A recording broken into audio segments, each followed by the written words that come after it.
यत्र यत्र रघुनाथ कीर्तनं तत्र तत्र कृतमस्तकाञ्जलिं बाष्पवारि परिपूर्णलोचनं मारुतिं नमत राक्षसान्तकम्। ये निश्चित है कि जो 5 भाव हैं, मूलतः भक्ति मार्ग के 5 भाव हैं। उन 5 भावों में पहला भाव है दास्य भाव और शांत भाव। दास्य भाव में भगवान को अपना मालिक माना जाता है, अपना प्रभु माना जाता है और भक्त स्वयं को उनका दास मानता है और इस तरह से एक नाता बना लेते हैं और फिर धीरे धीरे ऐसा अभ्यास हो जाता है कि मन बुद्धि भगवान के चरणों में समर्पित हो जाता है। और शांत भाव महापुरुष एकांत में गुफाओं में जाकर और फिर मन और बुद्धि को चारों ओर से खींचकर भगवान के चरण कमलों में लगा देते हैं और परम शांति का अनुभव करते हैं, जिसको प्राप्त करके यल्लब्ध्वा चापरम लाभम मन्यते नाधिकम तथा यस्मिन् स्थितो न दुखेन गुरुनापि विचाल्यते। वो लाभ है परम शांति, यल्लब्ध्वा चापरम लाभम मन्यते नाधिकम तथा, जिसको प्राप्त करके इसके बराबर का कोई लाभ नहीं मिला आज तक, ये साधक समझ जाता है सबसे बड़ा लाभ है। भगवान के चरणों में अनुरक्त होकर परम शांति भाव को प्राप्त हो जाना, ये परम लाभ है। और भगवान के तीसरे भाव में सख्य भाव है। सख्य भाव में अपना मित्र मानते हैं भगवान राम और भगवान राम को वो अपना मित्र मानता है। इस तरह से सुग्रीव विभीषण आदि।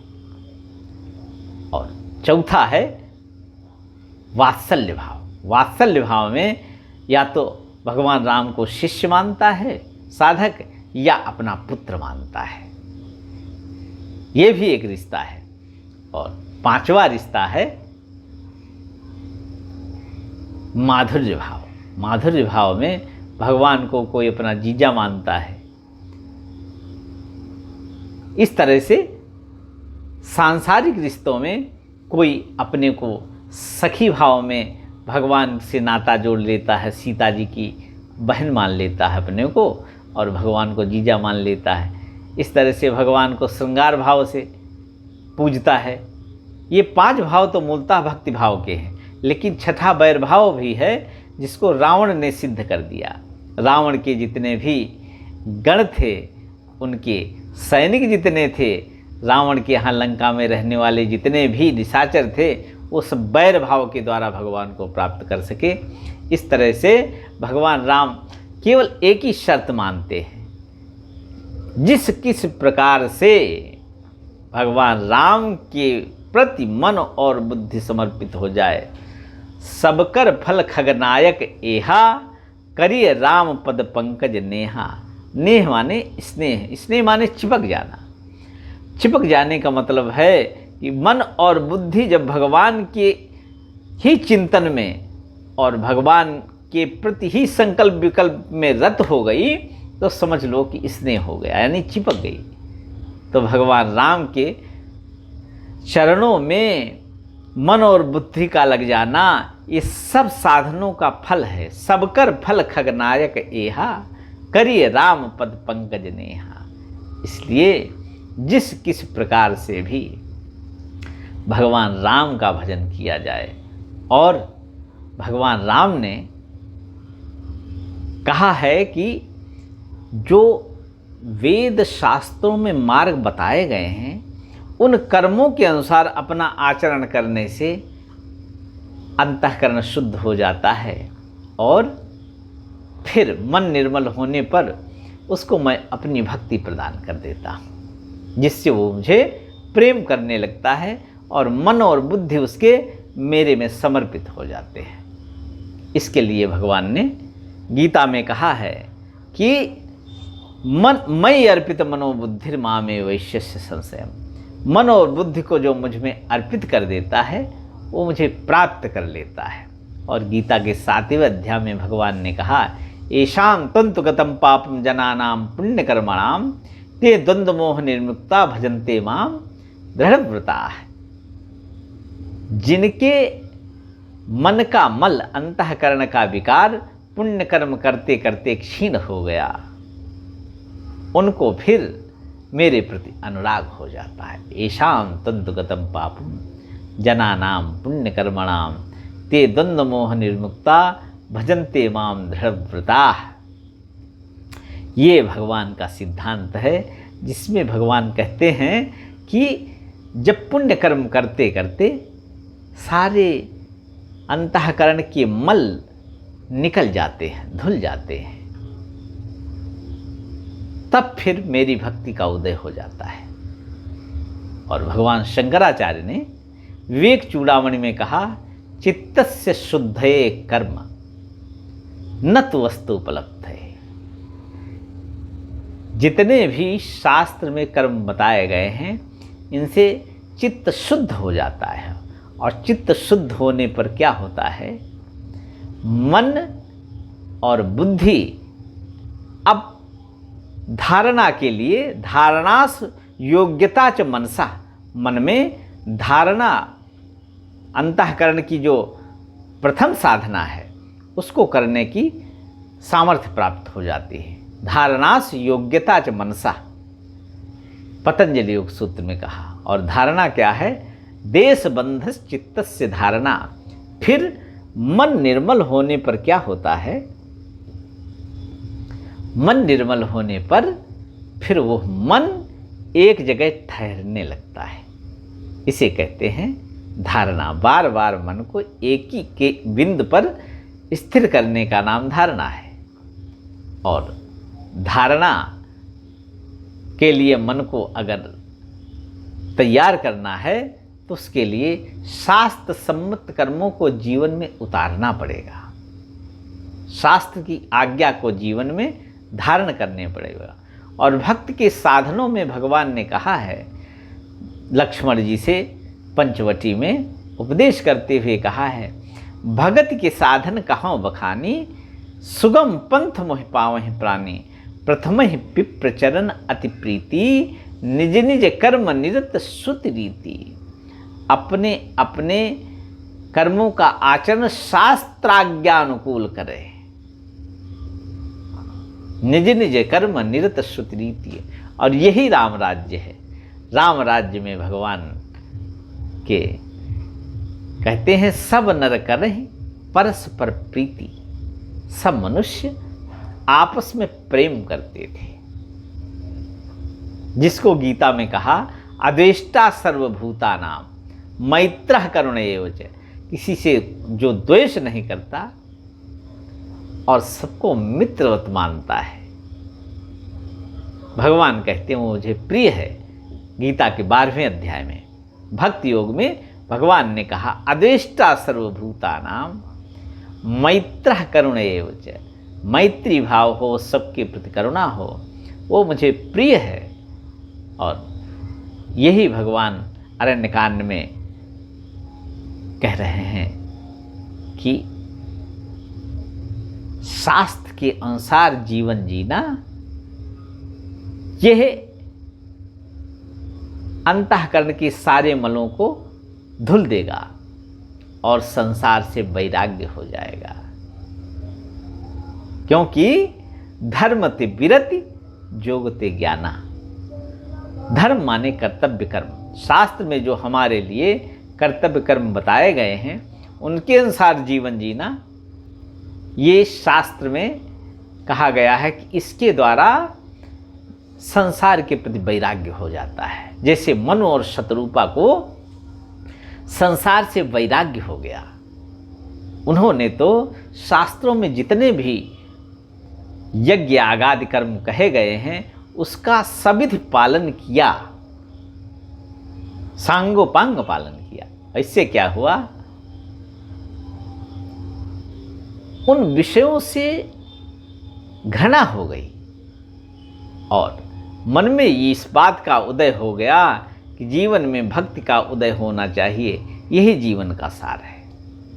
और ये मन में आ जाना, इसे मुमुक्षुत्व कहते हैं। अर्थात मुक्त होने की इच्छा, भगवान से प्रेम करने की इच्छा और संसार से प्रेम अभी तक किया है उसके प्रति विषाद कि मैंने अभी तक अपने आप को धोखा दिया है, और उसके लिए भगवान कहते हैं राम राज्य लाना पड़ेगा।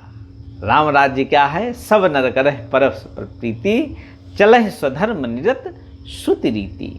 श्रुति रीति माने वैदिक मार्ग का अनुष्ठान करना, वैदिक मार्ग के अनुसार चलना।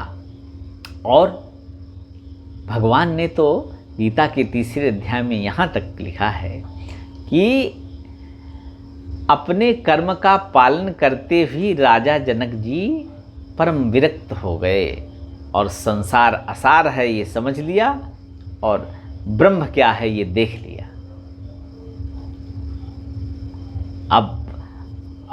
अब भगवान गीता के 3 अध्याय में कर्मयोग में कहते हैं कि अगर उसको कर्म करते करते शास्त्रों की आज्ञा का पालन करते करते परम पुरुष का ज्ञान हो जाए तब भी लोक संग्रह में वापि संपश्यन कर तुम्हारा थी, फिर भी लोक संग्रह के लिए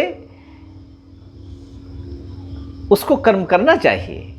इसलिए नहीं कि इससे मुझे कुछ फल प्राप्त होगा, नहीं, जो मैं कर्म करूंगा लोग देखेंगे तो इस कर्म के अनुसार वो भी आचरण करेंगे और एक दिन उनको भी इन कर्मों से वैराग्य हो जाएगा, संसार से वैराग्य हो जाएगा।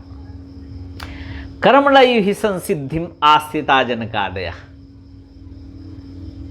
कर्मों के द्वारा ही इस संसार से जनक आदि को वैराग्य हुआ है। कर्मणैव हि संसिद्धिम आस्थिता जनकादयः लोक संग्रह में वापि संपश्यन कर्तुमर्हसि। और जब वैराग्य हो जाए तब लोक संग्रह के लिए अर्थात संसार देखकर मेरे अनुसार वो भी शास्त्र आज्ञा का पालन करेंगे, ये समझकर फिर कर्म करना चाहिए।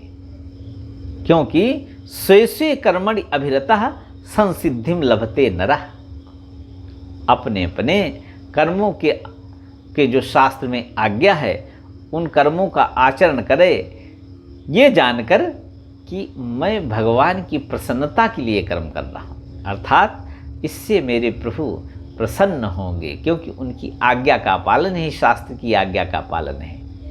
तो स्वे कर्मणि अभिरतः संसिद्धिम लभते नरः सकर्म निरतः सिद्धिम यथा विन्दति तत्क्षण यतः प्रवृत्तिर्भूतानां येन सर्वमिदं ततं सुकर्मणा तमभ्यर्च्य सिद्धिं विन्दति मानवः। इसलिए जिसको शास्त्र में जो आज्ञा दी गई है अगर उसका पालन करता है वो और पूरे संसार को अपना मित्र मानता है, किसी से द्वेष नहीं करता है, तो समझ लेना चाहिए कि वो राम राज्य में रह रहा है। क्योंकि राम राज्य में सब नर करहि परस्पर प्रीति, चलहि स्वधर्म निरत श्रुति रीति, आचार्य चरण धर्म जग माही, पूरी रहा सपने हो अघ नाही। ऐसा राम राज्य था। इसलिए हम सब लोगों को शास्त्र की आज्ञा के अनुसार ही अपने जीवन को जीना चाहिए। इससे क्या होगा? इससे भगवान प्रसन्न हो जाएंगे कि मेरी आज्ञा का पालन कर रहा है और कृपा करके वो फिर अपने चरणों में मन और बुद्धि को समर्पित करवा लेंगे। इसलिए प्रेम से निरंतर सब समय भगवान के नाम का जप करना। तस्मात् सर्वेषु कालेषु माम अनुस्मर युद्ध च मयि अर्पित मनोबुद्धिर्मा में वैश्यस्य संशय। अर्थात इस श्लोक में भगवान ने कहा है कि निरंतर मेरा स्मरण भी करो और युद्ध करो। अर्थात अर्जुन के लिए उस समय शास्त्र आज्ञा ये थी कि धर्म युद्ध है, इसको करना है, तो धर्म की आज्ञा का पालन करना अर्जुन के लिए विहित कर्म था। इसलिए भगवान ने कहा निरंतर मेरा भजन भी करो और युद्ध भी करो, अर्थात निरंतर भगवान नाम का आश्रय लो और शास्त्र आज्ञा का पालन करो। ये उपदेश भगवान ने दिया है हम सबको। इससे क्या होगा? तेहिकर फल पुनि विषय विरागा, हैं? तब मम धर्म उपजन रागा, फिर भागवत धर्म प्राप्त हो जाएगा, अर्थात मन और बुद्धि भगवान के चरणों में समर्पित हो जाएंगे। भगवान ने श्लोक के दूसरे पद में कहा मयि अर्पित मनोबुद्धि, निरंतर मेरा भजन करने और शास्त्र आज्ञा के अनुसार जीवन में आचरण करने से क्या होगा? मयि अर्पित मनोबुद्धि, मन और बुद्धि निर्मल होकर मेरे चरणों में समर्पित हो जाएंगे, लग जाएंगे, अर्थात मन और बुद्धि को मेरे प्रति अत्यंत अनुराग हो जाएगा। और माँ में वैश्य संशयम, इस सरल रास्ते से तुम आवागमन की बंधन से मुक्त हो जाओगे अर्जुन। और ये अर्जुन के माध्यम से भगवान गीता में हम सब लोगों के लिए शिक्षण दे रहे हैं। इसलिए शास्त्र की आज्ञा के अनुसार हम सब लोगों को जीवन जीना चाहिए और सारे कर्म शास्त्र आज्ञा के अनुसार करते हुए भी निरंतर भगवान नाम का स्मरण भी करना चाहिए, जप भी करना चाहिए। बस यही शास्त्रों का सार है। निरंतर सीताराम सीताराम सीताराम सीताराम सीताराम सीताराम सीताराम सीताराम, सियावर रामचंद्र भगवान की जय।